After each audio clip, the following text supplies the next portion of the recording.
In a previous video, I asked what's next after the 12-day war, and I'm pretty sure if Israel could and the US could, they would continue the attack on Iran. I thought that maybe the ceasefire was to rearm.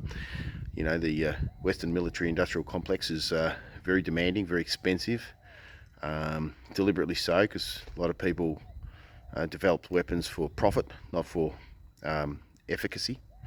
And you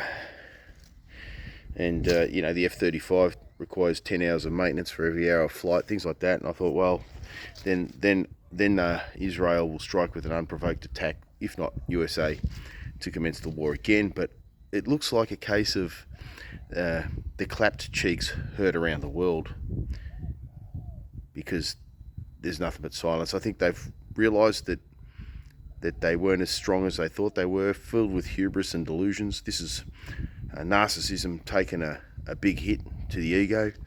And yeah, Israel got hit so hard. Like they got their cheeks absolutely clapped. They got their cheeks clapped to that song out of Greece, where that what is it? Grease, was it Grease Lightning? Could have been, but they got their cheeks clapped to that, and no, they're not coming back. And this is also good for Iran, because even though their infrastructure, military infrastructure, was 700 meters underground, they just drilled into the side of a mountain. They didn't go down. That's stupid. They just drilled into the side of the mountain, 700 meters straight into the side of the mountain.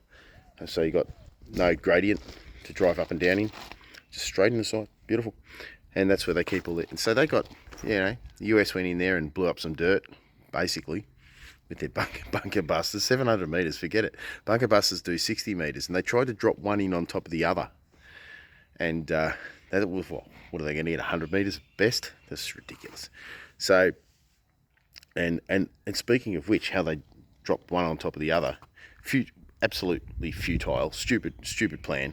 I think they were watching Top Gun, the second movie, and that's what they decided to do. But in reality, that's how they, you know, in reality, they are out of touch with reality. But when you look at how they followed one with the other, that's how the Oreshnik missile works. The Oreshnik is the new Russian super weapon that comes down, and there's about six hypersonic missiles that hit like within fractions of a millisecond of each other. Like, I'm talking about thousandths of a second, if not less. And what happens is the first one hits, it powderizes the soil because of the vibration going through it during that explosive moment in time.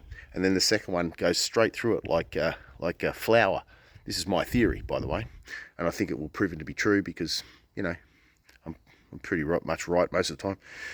It goes straight through like it's powder snow or talcum powder, and the second one hits deeper down, and now you've got two layers of talcum powder, and the third one comes in and hits deeper, 4, 5, 6. You can, probably, let's say each one of them's doing 100 meters each. Dare say, possibly up to 500 meters perhaps. And there you go. But yes, this war has finished, because I think it's a case of the cheeks that have been clapped that was heard around the world.